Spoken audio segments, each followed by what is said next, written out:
Hello folks, and welcome back to True Crime Phenomenon. This is Josh coming back with another video. I just want to say thank you to all my subscribers and supporters once again. For those of you that are new to the Jeremy Dewitte content, here's a little background to give you some context for this video as usual. So, Jeremy Dewitte is a serial police impersonator currently in prison for multiple felony convictions. His police impersonation goes all the way back to 1998 when he was kicked out of the Police Explorers program for stealing $14 of gas, showing his Police Explorers badge, and basically saying, hey, I'm off to work, I'll come back later with my county card and pay for it.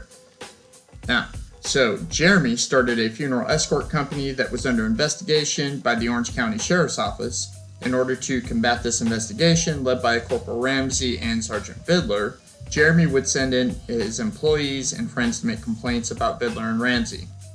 When this didn't work, he recruited attorney Michael Breen by arming him with edited videos to take to Internal Affairs.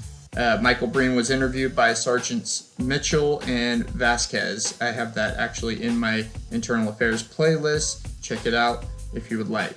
Now, Sergeant Mitchell claims that Michael Breen was going into business with Jeremy Dewitte. Now, this is important because Michael Breen is friends with the Sheriff John Mina. This eventually led to Sergeant Vidler getting fired and Corporal Ramsey getting an unpaid suspension. Now moving on, this interview was conducted on April 28th of 2021 at 1:18 p.m.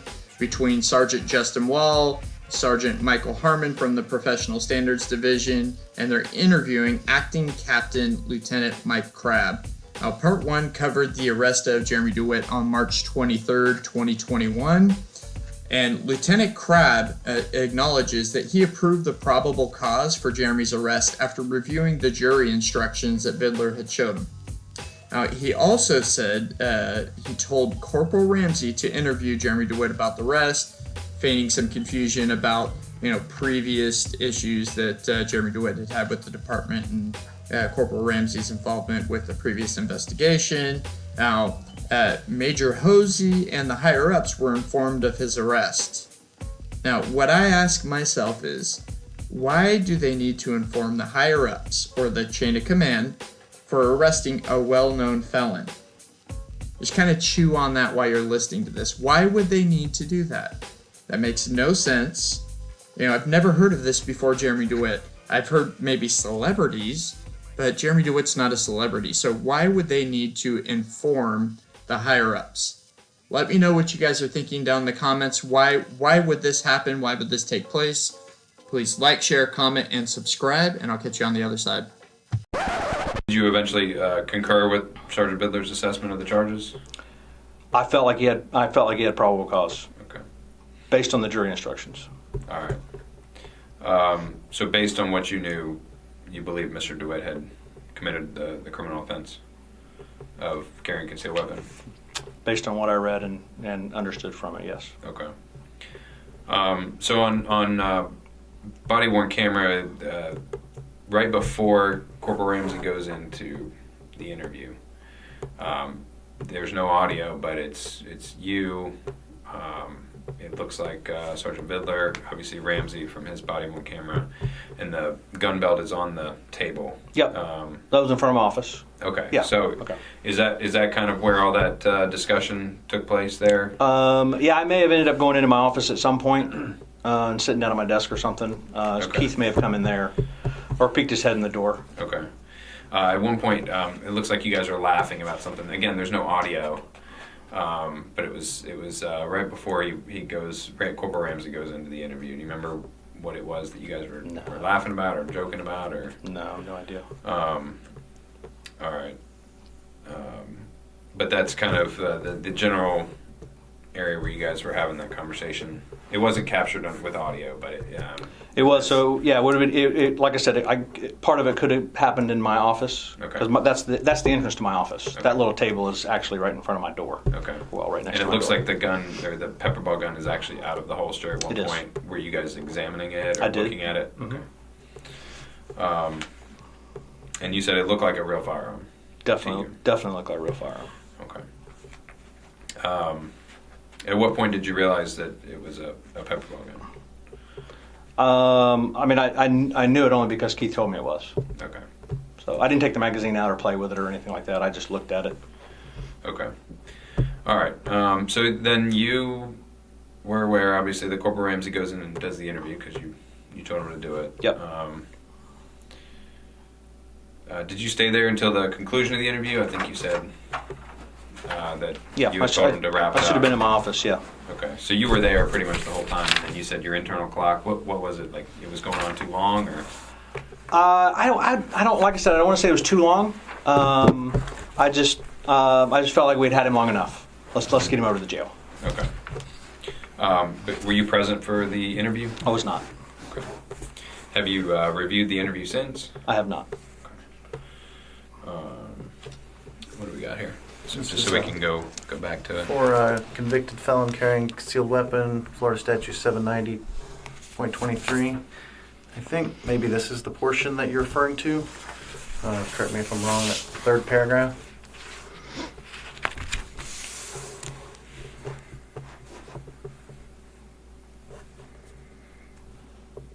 Yeah, that's what I remember. You want me to read it? Yeah, sure. Okay. The term ordinary sight of another person means the casual, ordinary observation of another in the normal associations of life. A weapon need not be completely hidden for you to find that it was concealed. However, a weapon is not concealed if, although not fully exposed, its status as a weapon is detectable as ordinary observation. Okay. So Sounds like I stopped reading. What did Sergeant Bidler kind of explain? Do you remember like how he or what was the context, or what was the? It was the ordinary. It was the ordinary sight, and that it didn't need to be fully concealed. And based on reading this, I don't think I read the last sentence.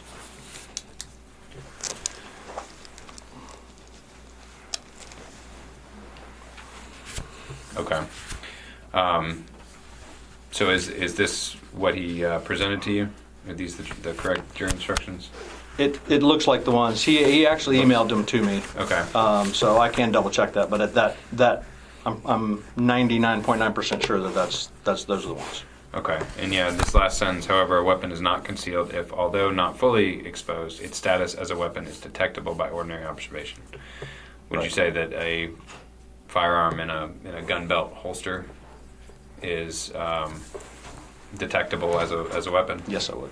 Okay.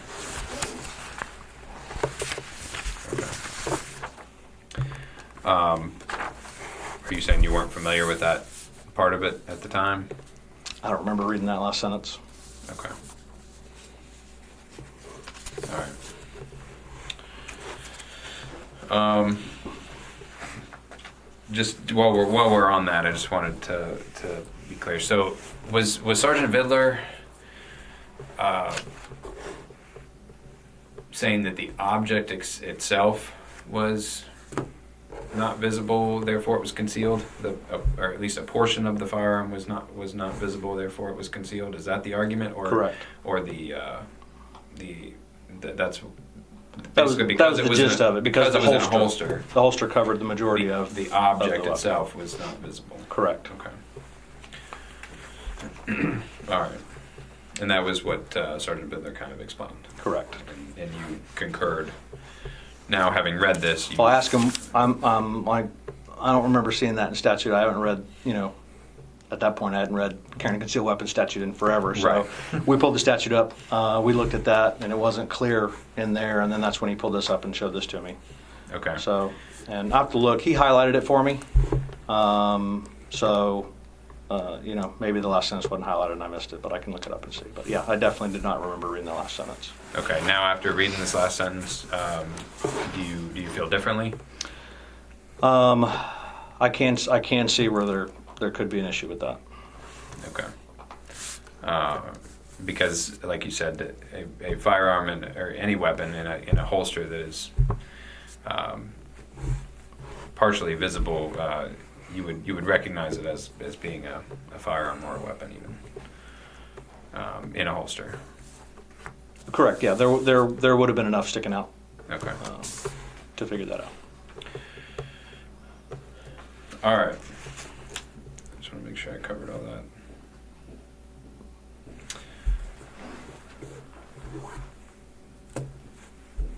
All right. So, are you? I know you said you've been acting captain since February of this year. Are you aware of an email sent from Austin Moore to Sergeant Bidler in May of 2019?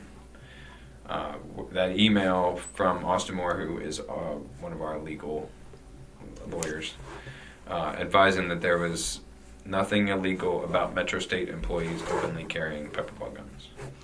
I only saw it on Jeremy Dewitte's YouTube video. And when? And it flashed up, so I didn't get to read it the whole time. It would have been probably the day after the arrest. Okay. A couple days. It was somewhere in there. I was looking at videos, just trying to get more caught up and understand. Did you know about this email prior to the arrest? No. And the flash that came up on the YouTube video, I still haven't seen the email, but the flash that came up, what I was able to read, I think it was from a state attorney, and I believe it said they wouldn't be able to, I don't know if it said charge or take to trial, which could be different than there's, they're not breaking the law. So I was only able to read part of it, so I'd have to see it. Was that an email from Austin Moore, or was that That was, it was only up for like 10 or 15 seconds. So could you tell who it was from? I believe it was from the state attorney to Austin Moore, Okay. or from a state attorney to Austin Moore, and I thought he or she said that carrying a pepperball gun by, I don't even know if it talked about convicted felon or not. I'm not sure, but we would not be able to charge or take to trial or something. I thought is the gist of it, but then it cut off. So Okay. and I wasn't really worried about it. I mean, I just kept going on the video. I couldn't. And you rewind it. saw that in open source YouTube Correct. Yeah. after the incident. Yep. Okay. After Corporal Ramsey's interview, was there any additional discussion about the charges? No. It was it just I'm sorry. I may have asked. Did you get any? Do we have anything else from the interview? Is probably just a clarifying. Did you get anything else? Are we adding anything or anything like that? So okay. they said what no. did Corporal Ramsey say? I don't think I saw John. I think it would have been Keith. Okay. Yeah, it would have been Keith. So and he said no. They weren't. There was no additional. Nothing additional. Yeah. Okay. Again, have you reviewed that interview? I've not. Okay. Were you made aware that Mr. Dewitte made references multiple times to having an attorney present during the interview? No. If you were aware of that, would you have addressed it? Certainly. Yeah. Okay.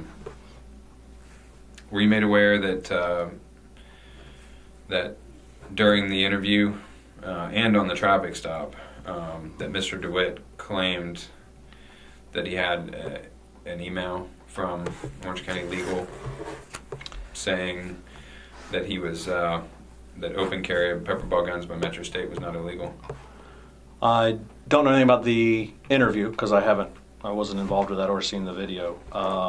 But I do remember hearing him say something on Sergeant Bidler's body-worn camera because I watched that day. Okay. And I don't know exactly what he said, but he made some mention about Austin and an email. Okay. Did you watch that interview or watch that? When did you watch that body camera video?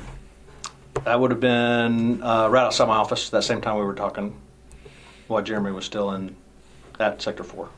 So before Corporal Ramsey's interview? Yes. During or after? Before. Before Corporal Ramsey's interview? Yes. So you heard him make mention of it on the body-worn camera on the roadside. Mr. Dewitte saying, "I have this email." I don't remember if he said email. I remember him referencing Austin. Okay. But he references the undersheriff. He references a bunch of different people. So at the time, I wouldn't have paid any attention to it.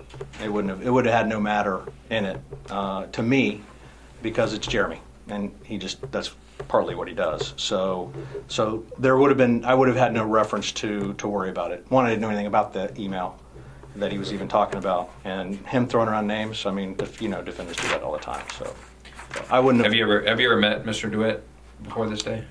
No, I didn't meet him that day either. Okay. So you've never met Mr. Dewitte? No. So your only knowledge is from what? Rumors around the motors office. And so is that what you're basing the fact that he throws out Correct. these, throws out names or statutes or whatever? Yeah. So when you heard that, you're saying that you didn't think anything of it because that would be a common thing for Mr. DeWitte to do based on rumors you had heard? Yes, and furthermore, common for, defendants to throw out stuff like that all the time.